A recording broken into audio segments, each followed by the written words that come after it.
Hi friends, welcome back to biryani పొట్లం cooking channel. ఈరోజైతే ఒక కమ్మని రెసిపీతో మీ ముందుకు వచ్చేసానండి. మరి మొదటిసారి మన ఛానల్ని చూస్తున్నట్లయితే చివరి వరకు స్కిప్ చేయకుండా చూసేయండి ఫ్రెండ్స్. అలాగే ఫ్రెండ్స్ అండ్ ఫ్యామిలీకి షేర్ చేసేయండి. మర్చిపోకుండా ఒక లైక్ చేసి షేర్ చేసి సబ్స్క్రైబ్ చేయండి ఫ్రెండ్స్. మరి ఈ రెసిపీ ఎలా తయారు చేయాలో చూసేద్దామా. ఇలా వేడివేడి అన్నంలో ఒక్కొక్క బుక్క కలుపుకొని తింటే సూపర్ టేస్టీగా ఉంటుందండి. కాస్త ఈ పచ్చడి చేసుకున్న తర్వాత ఇన్ని పచ్చళ్ళపేలు కలుపుకొని తింటే ఆ రుచే వేరెబ్బా. ఇలా వేడివేడి అన్నంలో ఒక్క బుక్క తింటే చాలు, మరొక బుక్క ఉంటే బాగుండు అనిపిస్తుంది. మరి ఇలా నోరు విప్పేటప్పుడు పరుసు తెరిచేటప్పుడు జాగ్రత్తగా ఉండాలమ్మా అని మా ఆయన ప్రతిసారి చెప్తూ ఉంటారు. అలాగే నేను అదే విధంగా చాలా జాగ్రత్తగా పడతానండి. అంతే మాట చెప్పినందుకు ఇంట్లో వాళ్ళ ఆరోగ్యం కూడా బాగుండాలని వారానికి 4 సార్లు ఇలాంటి పీచు పదార్థాలు కూడా నేను చేసి పెడతానండి. మరి ఇలా బీరకాయలు పైపైన ఇలా తొక్క తీసుకోవాలండి. చక్కగా ఈ లేత బీరకాయలని ఇలా పైపైన తొక్క తీసుకుంటే ఈ పీచుతోనే చేసుకుంటే పీచు పదార్థం మనం తిన్నా కూడా ఒంటికి చాలా చాలా మంచిదండి. కేజీ బీరకాయ అయినా హాఫ్ కేజీ బీరకాయ అయినా ఈజీగా ఈ విధంగా చేసుకోవచ్చండి. మరి ఈ బీరకాయని పైన తొక్కు తీసుకొని ఈ విధంగా చేసుకుంటే మనకి రెసిపీ అనేది పర్ఫెక్ట్గా వచ్చేస్తుందండి. ఆ బీరకాయని నీట్గా కడిగిన తర్వాత పొడుగులో ఈ విధంగా కట్ చేసుకోవాలి. ఈ విధంగా మనము బీరకాయ ముక్కలు ఎప్పుడు ఒకేలాగా కాకుండా ఒక్కొక్క బీరకాయని ఈ ముక్కలుగా కట్ చేసుకొని కాస్త పక్కకు పెట్టేసుకోవాలండి. ఇలా పొడుగున కట్ చేయడం మూలంగా సన్నగా త్వరగా బాయిల్ అయిపోతాయండి. బీరకాయ వాటర్ కాయ కనుక మనకి త్వరగా బాయిల్ అవుతుంది. కాస్త బీరకాయలు ఈ సైజులో కట్ చేసుకొని ఒక ప్లేట్లోకి తీసుకొని పక్కకు పెట్టేసుకోవాలి. అలాగే స్టవ్ వెలిగించుకొని 2 స్పూన్ల ఆయిల్ అయితే వేసుకోవాలండి. నేనైతే చూడండి 1.5 స్పూన్ నుండి 2 స్పూన్స్ ఆయిల్ వేసుకున్నానండి. అలాగే 1 స్పూను శనగపప్పు, 1 స్పూను జీలకర్ర, 20 నుండి 25 వరకు వెల్లుల్లి రిబ్బలు పొట్టు తీసి ఈ విధంగా వేసేసుకోవాలి. ఇవి కాస్త దోరగా వేగిన తర్వాత మనము చిన్న మంట పైన మంచి కమ్మటి వాసన వస్తుంది అనుకునే వరకు మనం వేపేసుకోవాలి ఫ్రెండ్స్. ఈ విధంగా వేపేసుకున్న తర్వాత మనము కట్ చేసి పెట్టిన బీరకాయ ముక్కలు ఉన్నాయి కదండి, మనకి ఈ బీరకాయ ముక్కలు వేయకుండా మనకి చుంచి పెట్టిన 10 నుండి 15 వరకు గ్రీన్ మిరపకాయలు కట్ చేసుకొని వేసుకోవాలండి. నీట్గా కడిగి పెట్టి 10 నుండి 15 వరకు ఈ గ్రీన్ మిర్చి వేయడం మూలంగా రెసిపీ అనేది కొంచెం కమ్మగా కారంగా పుల్లగా ఉంటుంది. అలాగే 2 రెబ్బల కరివేపాకు కూడా కడిగి ఇలా ఈ విధంగా ఆరబెట్టేసుకోవాలండి. ఈ విధంగా ఆరబెట్టుకున్న తర్వాత మిరపకాయలు కాస్త వేగిపోయినాయి అనుకున్నప్పుడు ఈ కరివేపాకు కూడా వేసుకొని చక్కగా ఈ విధంగా కలిపేసుకోవాలి. ఈ విధంగా కలిపిన తర్వాత కట్ చేసి పెట్టిన బీరకాయ ముక్కల్ని ఈ పచ్చిమిర్చి ముక్కల్లో వేసేసుకోవాలి.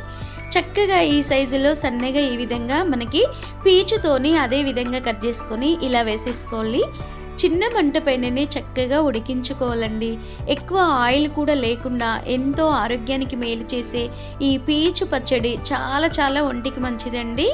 ఇలాంటి వాటర్ కాయను తిన్నా కూడా వర్షాకాలం పిల్లలైనా పెద్దలైనా ముసలి వాళ్ళ వరకు ఈ చక్కటి రెసిపీ మిస్ అవ్వకుండా వర్షాకాలమైన చలికాలమైన నోటికి కమ్మగా కాస్త పుల్లగా కారంగా తినాలనుకునే వాళ్ళు తప్పనిసరిగా నా స్టైల్లో ఈ విధంగా చేసేయండి ఫ్రెండ్స్.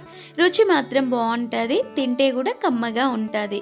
ఈ బీరకాయలు పచ్చిమిర్చి ముక్కల్ని సిమ్ములో పెట్టి ఈ విధంగా చక్కగా ఫ్రై చేసుకోవాలండి. అలాగే ఉండి లేనట్టు ఒక చింతపండు రిక్క మాత్రం వేసేసుకోండి. ఈ చింతపండు రిక్క వేయడం మూలంగా కొంచెం నోటికి కమ్మగా తగులుతుంది, ఎక్కువ కారం లేకుండా.